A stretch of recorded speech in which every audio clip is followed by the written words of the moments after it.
အားလုံးပဲမင်္ဂလာပါဒီနေ့တချို့တို့သွားပြီးမှာက advanced vocab အပိုင်းကိုသွားပြီးပါမယ်အဲ့တော့ကျွန်တော်သိပြီးသား vocab တွေကိုဘယ်လိုမျိုး advanced level မြင့်အောင်ပြောကြမလဲပေါ့နော်အဲ့တော့ဒီသိပြီးသားအနေနဲ့ပဲကျွန်တော်သွားပြီးထားရပေါ့နော်အဲ့ဒါမှကိုကဒီစကားလုံးကိုသိထားရဲဆိုတော့ဒီထက်ပိုမြင့်တဲ့စကားလုံးကိုပြောင်းပြီးတော့သုံးလို့ရအောင်လို့အဲ့ဒါဆိုရင်ကိုယ့်ရဲ့ vocab ကလည်းအတင်းကျက်စရာမလိုပေါ့နော်ကိုသိပြီးသားကိုအစင်းမြင့်လိုက်အောင်ပဲအဲ့တော့ကျွန်တော်ဒီမှာတော့ဒီ audio file လေးကိုသွားပြီးတော့ရှာလို့ရမယ့်နေရာလေးတစ်ချက်ပြထားပြီးမယ်ဗီဒီယိုနောက်ဆုံးမှာပေါ့နော်။ဘာလို့လဲဆိုတော့တစ်ချက်ဒီမှာ audio ထည့်ဖို့ကြိုးစားသေးတယ်။ဒါပေမဲ့ဗီဒီယို file လေးရက်သွားတာဆိုတော့လေအဲ့တော့ကျွန်တော်တစ်ချက်ဒီမှာအတန်ထွက်ပြပြီးမယ်။အဲ့ဒီအတန်ကိုထပ်ပြီးတော့စစ်ချင်တယ်ဆိုရင်ဒီ Oxford Learner Dictionary မှာတစ်ချက်သွားပြီးတော့စစ်လို့ရမယ်။အဲ့တော့ကျွန်တော်ဒီမှာတော့တစ်ချက်အနေနဲ့ပဲထွက်ပြလိုက်မယ်ပေါ့နော်။ So number 1က very beautiful အလွန်လှပတော့ stunning stunning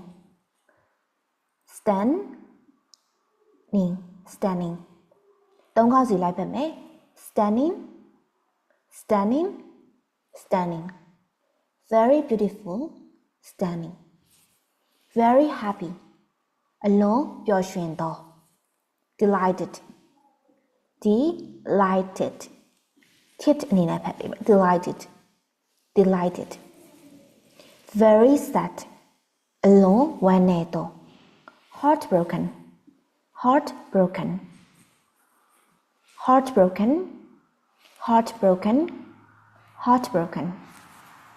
very angry အလွန်ဒေါသထွက်သော furious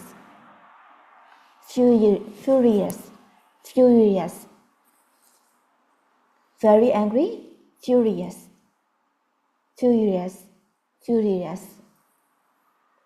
very tired အလွန်ပင်ပန်းသော exhausted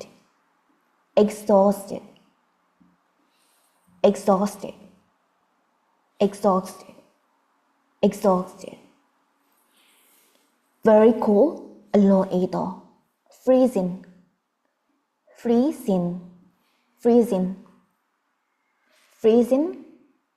freezing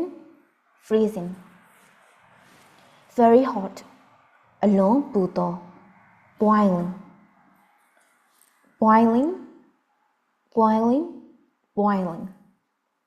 very big အလွန်ကြီးသော enormous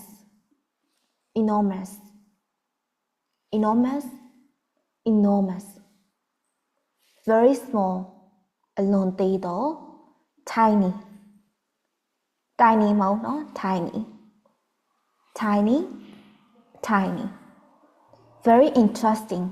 အလွန်စိတ်ဝင်စားစရာကောင်းသော fascinating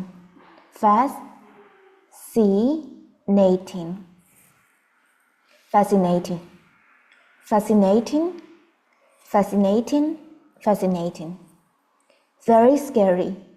အလွန်ကြောက်စရာကောင်းသော terrifying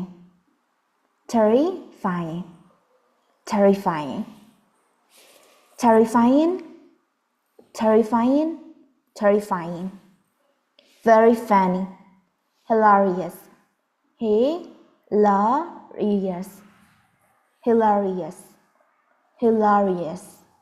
hilarious very clean အလွန်တန်ရှင်းသော spotless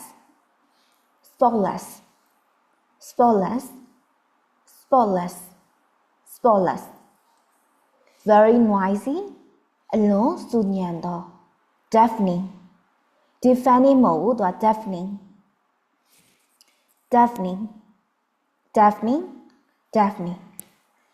very fast အလွန်မြန်သော rapid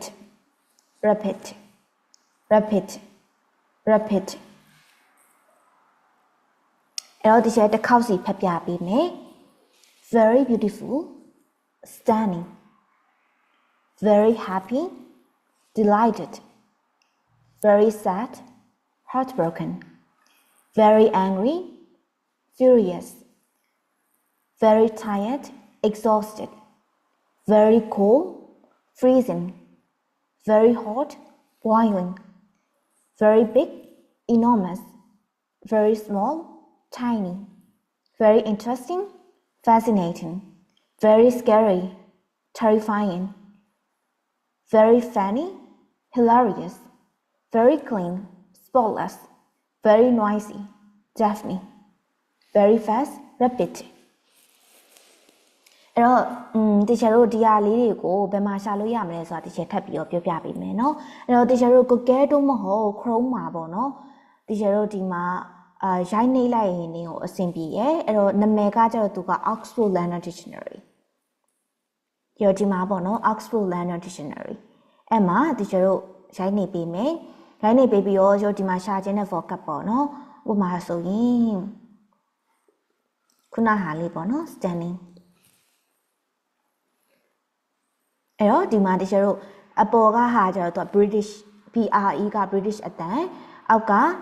ဒီ NAME ကဒီ American အတန်ထွက်အဲ့တော့ဒီမှာနားထောင်ကြည့်မယ်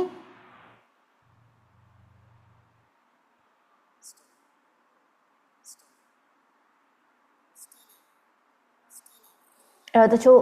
မီနီအများစုအဖြစ်တော့သူတို့အတန်ထက်တရားသူကြားရဲတချို့မီနီတွေမှာအတန်ခွဲရရှိတတ်တယ်အဲ့တော့ကိုကအတန်ထက်မှန်မှန်လေးနဲ့ပြောတတ်ချင်တယ်ဆိုရင်ဒီမှာသွားကြည့်လို့ရတယ်ဆိုတော့တချို့တို့ဒီ example sentence လေးတို့ဘာသာပြန်ကြည့်ကြည့်ရအောင်ပြန်ပြီးတော့ပေါ့နော်အဲ့တော့ကိုက very လို့ပြောမယ်အစားဒီစကားလုံးတွေကိုပြန်ပြီးတော့သုံးပြီးအော်ဒါအရင်ကကြောက်စရာကောင်းတယ် it is very scary အဲ့လိုပြောမယ်အစား it is terrifyingစကားကအရင်ကြောက်စရာကောင်းတယ် The movie is terrifying The movie is very scary လို့ပြောမယ်စား The movie is terrifying အဲ့လိုမျိုးလေးပြောပြီး You are very beautiful You are stunning ဟုတ်ပြီနော် I am very happy I'm delighted အဲ့လိုလေးပြောပြီးနော်အဲ့တော့ကျွန်တော်ဒီမှာတစ်ချက်ကြည့်ကြည့်မယ် Stunning The view from the mountain was stunning Mountain တောင်တန်းတောင်ကုန်းပေါ်တောင်တန်းပေါ်ကနေကြည့်ရရဲ့မြင်ကွင်းကြီးရတဲ့အရန်ကိုလှပါတယ် She was delighted to hear the good news She was delighted သူမကဝမ်းသာနေရဲ့ပျော်နေရဲ့ to hear the good news တင်းကောင်းတွေကိုကြားရတာသူမပျော်နေရဲ့သူမအရန်ပျော်နေရဲ့ He felt heartbroken after losing his pet သူရဲ့ခွေးလေးကိုသူရဲ့အိမ်မွေးတဲဆန်လေးကိုဆုံးရှုံးပြီးရဲ့နောက်မှာသူကအရန်ကိုကြေကွဲနေရဲ့Heartbroken ကတချို့အသေးကွက်မှသုံးတာမဟုတ်ဘူးကျတော့ချေရတဲ့သူကိုဆုံးရှုံးတာချေရရဲ့ခွေးလေးကြောင်လေးဆုံးရှုံးတာဒါမှမဟုတ်ရင်ဒီစိတ်တန်ရာရတာအဲ့လိုမျိုးစိတ်ထဲမှာပြင်းပြင်းထန်ထန်ခံစားနေရမျိုးဆိုရင် heartbroken နေနဲ့သုံးပြီးရယ်အဲ့ဒါက very sad နဲ့အတူတူပဲအလွန်ဝမ်းနည်းနေရ The teacher was furious about the cheating ဆရာမကစာခိုးကြနဲ့ပတ်သက်ပြီးတော့အလွန်ဒေါသထွက်နေတယ်I was exhausted after working all day. ကျွန်တော်တနေ့ကအလုပ်လုပ်ပြီးရနောက်မှာအရန်ပင်ပန်းနေတယ် I'm very tired. I'm exhausted. It is freezing outside this morning. ဒီမနေ့အပြင်မှာအေးခဲနေရပဲအရန်ကိုအေးနေရပဲ The weather is boiling today. ဒီနေ့ရာသီဥတုကအရန်ကိုပူတယ်ပေါ့အဲ့တော့ကျွန်တော် very hot အစား boiling ကိုသုံးပြီးလို့ရတယ် Enormous They live in an enormous house သူတို့ကအိမ်အကြီးမှာနေကြတယ် She found a tiny kitten in the box သူမကဒီတက်တာလေးထဲမှာ kitten ကြောင်ကလေးတေးသေးလေးကိုရှာတွေ့ခဲ့တယ် The documentary was fascinating ဒီပြဇက်က documentary ကဖြစ်ရမှန်ကိုအခြေခံရိုက်ထားတာပေါ့နော်အဲ့လိုမျိုးဒီဇလန်းပေါ့နော် document ကအလွန်ကိုကျင်းနေစရာကောင်းတယ်အဲ့တော့ဒီမှာ fascinating ကတော့တချို့ဒီမှာဘယ်လိုမျိုးနေနဲ့တုံးထားလဲဆိုရင်စိတ်ဝင်စားစရာကောင်းတယ်ပေါ့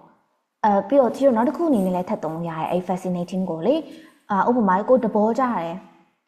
တဘောကြတော့မြင်သာရေးကောင်းတော့အဲ့လိုမျိုးဆိုရင်လည်း fascinating ကိုသုံးလို့ရတယ်ဒီရုပ်လေးကချစ်စရာလေးအဲ့လိုမျိုးမြင်ရတာလည်းအဆင်ပြေရပေါ့နော်တကယ်လို့မျက်လုံးထဲမှာလည်းမြင်သာလို့ကောင်းတယ်အဲ့လိုမျိုးဆိုရင် fascinating ကိုလည်းသုံးလို့ရတယ်ပြီးတော့ interesting အနေနဲ့လည်းသုံးလို့ရတယ် The movie was terrifying to watch alone ရုပ်ရှင်ကတယောက်တည်းကြည့်ရတာအရင်ကြောက်စရာကောင်းတယ် His joke was hilarious သူ့ရဲ့ပြက်လုံးကဟာတာကရီးရတယ် The room was spotless after cleaning အခန်းကတန်ရှင်းပြီးတဲ့နောက်မှာအရန်ကိုတန်ရှင်းသွားတယ်ပြောင်ချောနေရမယ် The music was deafening at the concert အတန်ဂီတတန်ကပွဲမှာ concert ပွဲကျတို့ဒီ EDM တို့အဲ့လိုမျိုးပွဲမှာအရန်ကိုစုညံလုံးတယ် Daphne There has been rapid growth in technology မိပညာနဲ့ပတ်သက်ပြီးတော့လျင်မြန်တဲ့တိုးတက်မှုတွေဖြစ်လာနေပြီအဲ့တော့ကျတို့တရားက15ခုသင်ထားပြပါတယ် very အစားသုံးလို့ရမယ် very plus adjective အစားသုံးလို့ရမယ်နောက်ထပ် adjective တစ်ခုပေါ့နော်အဲ့ဒါသင်ထားပြီးရအကုန်လုံးက adjective တွေကြီးပဲအဲ့တော့အင်စာလောက်ထားပေးရမှာကဒီဝကြvocab တစ်ခုကိုတကြောင်စီတိဆောက်ထားပေးရပါမယ်အဲ့ဒါလေးလောက်ထားပေးရပါမယ်ကျွန်တော်တို့မရှိပါဘူးအဲ့တော့အကယ်နားမလည်ရရှိတိချို့လာမိလို့ရပါတယ်ပြီးတော့အတန်ထွက်တွေကိုလည်းခုနတိချက်ပြတဲ့ Oxford Learner Dictionary မှာတွားရှာလို့ရပါတယ်အင်စာကိုလည်း page မှာလာထည့်လို့ရပါတယ်ဆိုတော့အဆုံးလေးကြည့်ပြီးရတဲ့ကျေးဇူးအများကြီးတင်ပါတယ်ဘိုင်ဘိုင်ပါ